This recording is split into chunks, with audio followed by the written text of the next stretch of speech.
Just a few words about this organization, the Social and Economic Council of the Netherlands. It's one of the main advisory bodies to the Dutch government.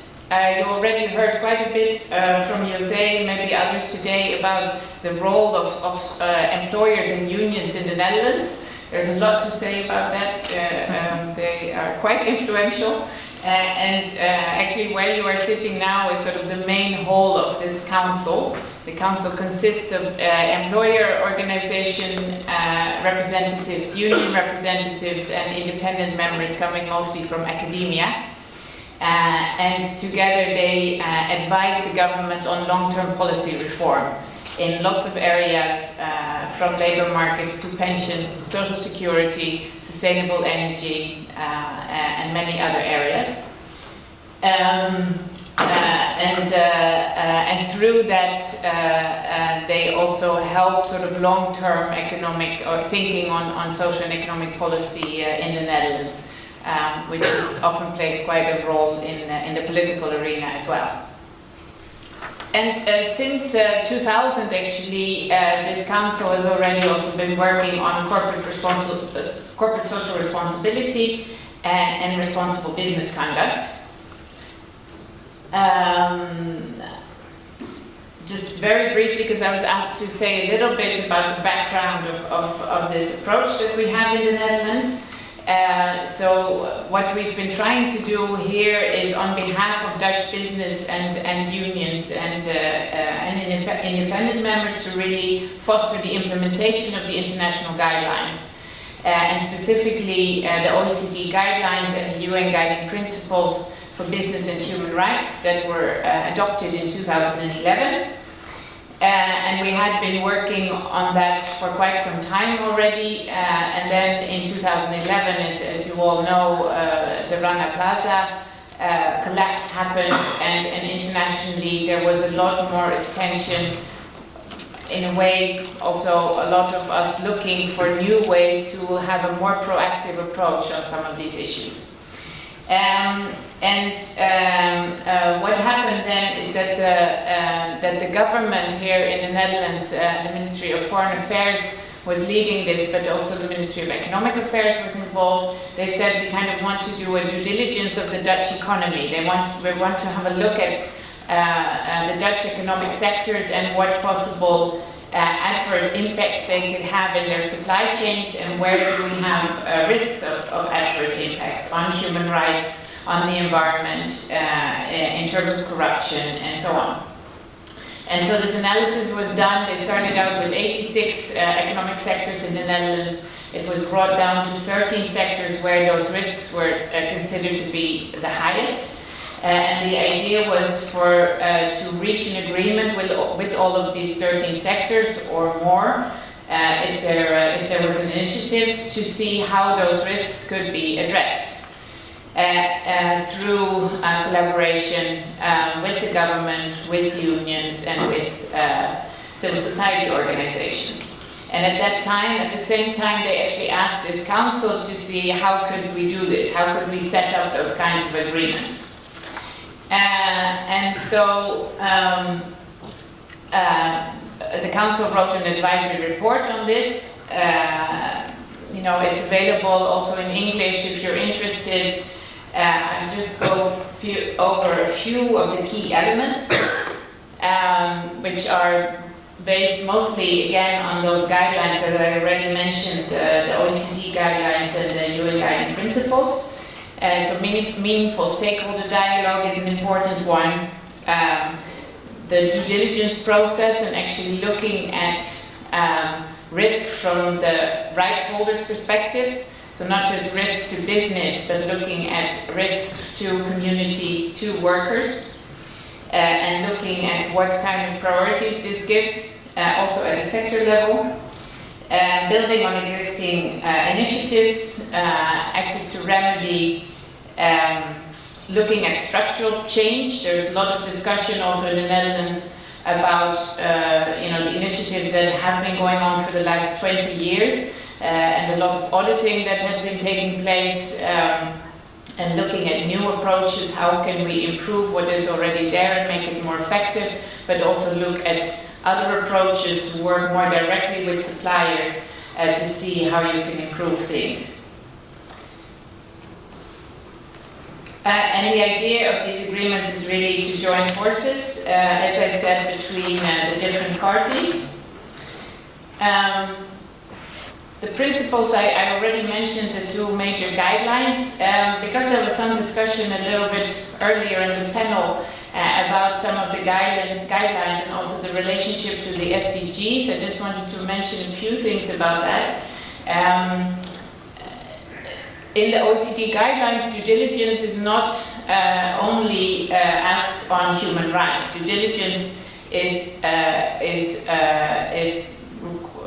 advised or included for all of the topics of the OECD guidelines. So it's a wide perspective. And on all of those topics, due diligence is required. So that's one thing that was mentioned earlier. It's not just on human rights. And the other thing, I've just put a quote here by John Ruggie, because he's the one who developed the UN guiding principles on business and human rights.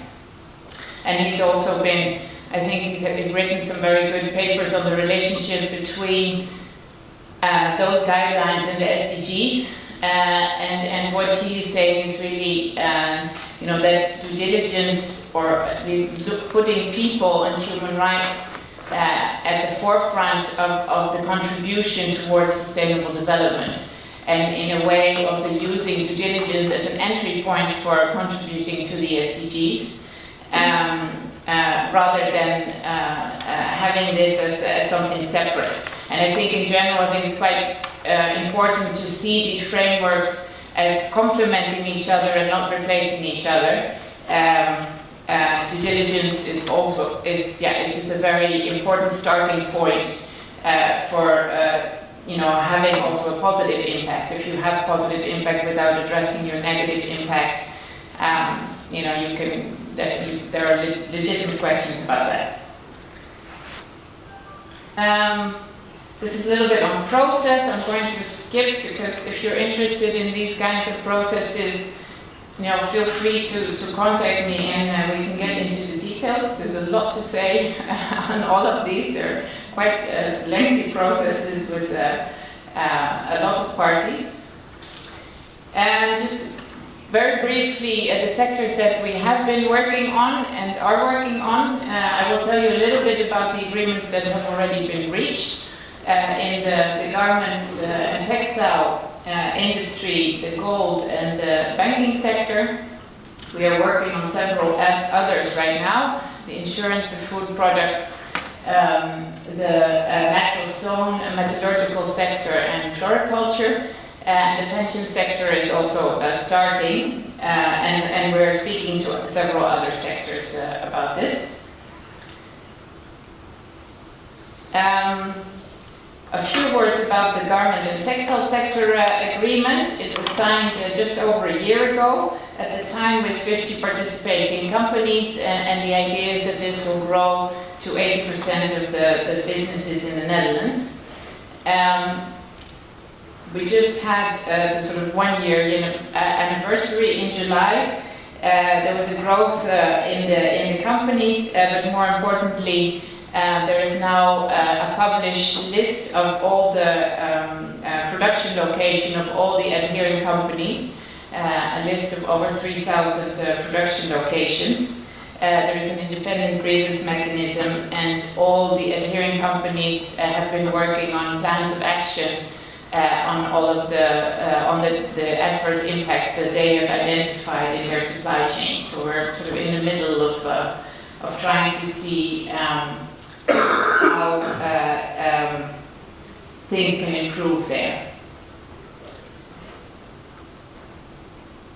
As I mentioned earlier, of course, once you start working on these issues, you can also have a very powerful and important contribution to the SDGs. There is a relationship with many of the SDGs, and not only on decent work, but also on many of the others. So we have some separate analysis linking the agreements to the SDGs, if you're interested in that. The gold agreement, Giuseppe can tell you a lot about that as well, because he is the chairman for this agreement. So if you have questions about it, so find him during the break or tomorrow. I think the interesting thing about this gold agreement is that it really looks at the whole value chain, including recycling.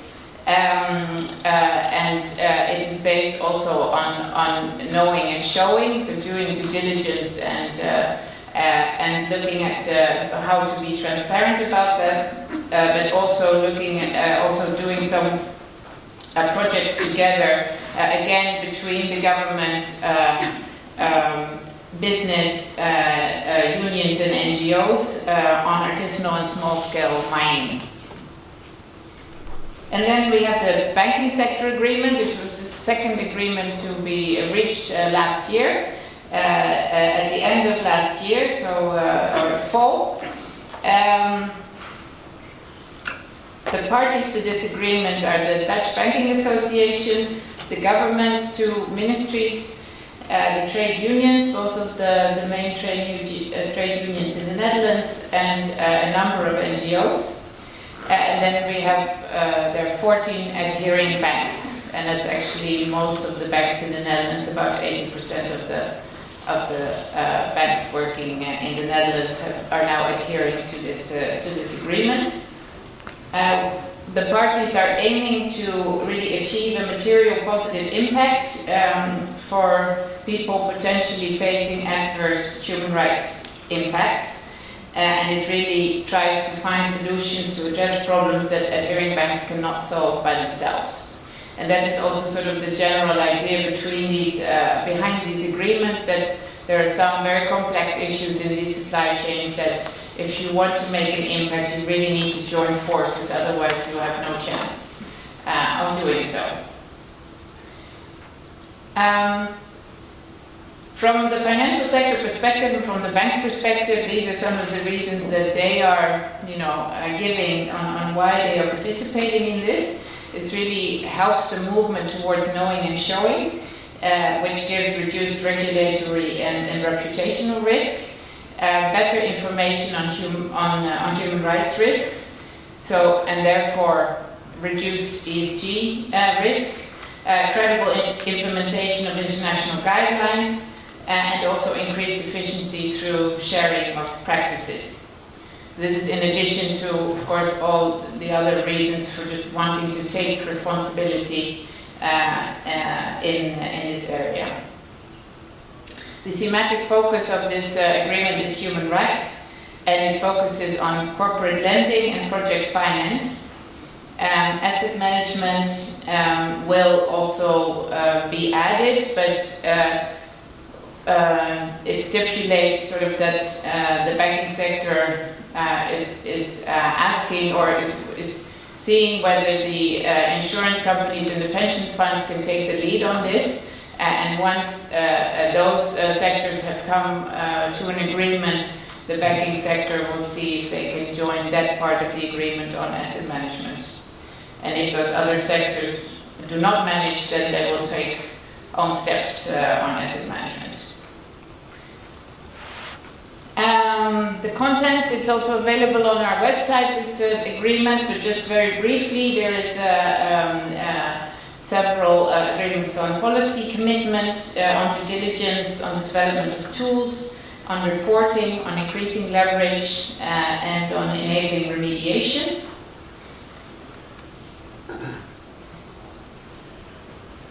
There are several deliverables that are supposed to come out of this in the coming years.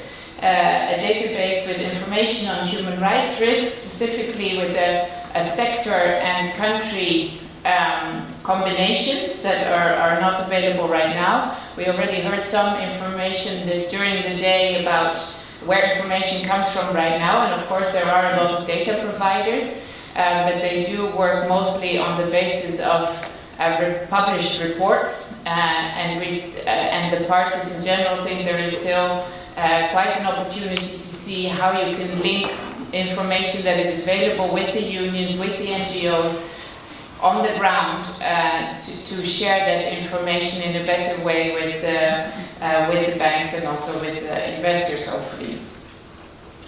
Best practices to increase leverage.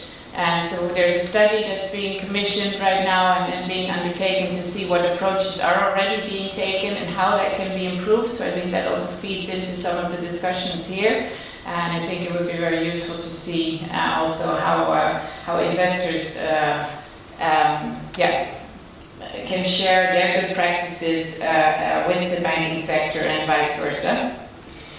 There's going to be an analysis of several value chains right now, palm oil, gold and cacao, to see how parties can jointly increase their leverage, what are really sort of the high risk points in those value chains, and how can you collectively make a difference there. There is a working group that is working on clarifying the responsibility of banks. In the guidelines, there is a difference between causing, contributing, and being linked to adverse impacts. So it's quite a bit of discussion on that, and the working group tries to clarify that. And then there's going to be a sectoral advisory mechanism from the Dutch Banking Association to help banks when adverse impacts seem to have occurred to address these. Why is it unique? It's a multi-stakeholder initiative, and up to now, the initiatives that have been taken in the banking sector are mostly industry-led, and so being in a multi-stakeholder setting makes a real difference. There is independent monitoring. It's a 3-year commitment on behalf of the banks, and there's quite a bit of binding. It's not a legally binding document, but there is a dispute resolution mechanism, and there is transparency. There is going to be monitoring and reporting. So there are checks and balances built into this. I was asked to also share a little bit of the lessons. We've had some interesting challenges with the competition law and the questions being raised by competition lawyers about confidentiality. We have extensive confidentiality protocols, which the parties are not necessarily very happy about, but it does ensure that it's very clear that we've done everything to prevent possible infringement of the competition law, also in an international setting, which is very important. So we've learned a lot there. There's a governance set up with the steering committee and working groups, and I already mentioned the monitoring and the agreements mechanism. Now, what are some of the success factors of this approach, not just in the banking sector, but also in others? I think very happy to also hear your ideas on this, but from our perspective, I think an independent platform is quite important, and to have, with that many parties, it's quite important to have a sort of platform, a secretariat, a chair that is trusted by all the parties. And we also try to use a mutual gains approach to see, to have kind of an approach to these types of dialogue, to really look at what are your issues behind your points of view? Why do you have a particular point of view? What interests do you have? And if we can be clearer to each other on those interests, can we really come up with new solutions? So really thinking creatively and out of the box, and not just exchanging points of view, but moving beyond that.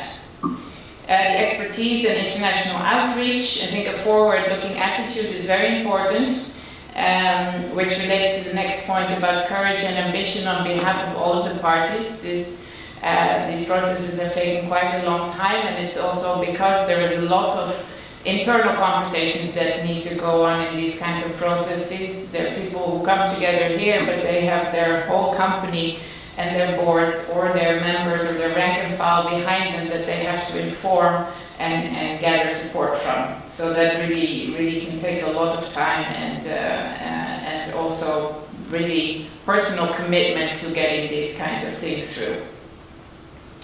And of course, the resources are important as well. Very briefly, why is this relevant for investors? I think there are several reasons why, or several ways in which it can be relevant for investors. What we are seeing is that just these sector agreements can be a way for investors to actually help with their due diligence, because it provides a platform where there is a multi-stakeholder governance on sort of, looking at what companies are doing, and not just through auditing, but also through using the networks of unions and NGOs to see what's actually going on the ground. And what we're seeing is also that, for example, in the garment and textile agreement, the pension funds of the garment and textile sector are also supporting members of this, so they really want to support this whole movement. But I think it's also interesting to see now that we're having conversations with institutional investors, but also with others, how can these agreements help, on the one hand, help the investors, but also how can the investors help these agreements to increase leverage. I think there's going to be a lot of output of some of these agreements, just in terms of learning about the collaborative approach, learning how to increase leverage better, data coming out of it. I gave the example of the production locations. I think we're going to see more of that type of information coming out in the coming years. And then we are also working on agreements with the insurance sector, and as I said, the pension sector is starting as well. So that will give more opportunities for investors to play an active role in this. I wanted to leave it at that for now. I'm happy to answer any questions you may have, or you can also find me later on if you want to move on to the next group.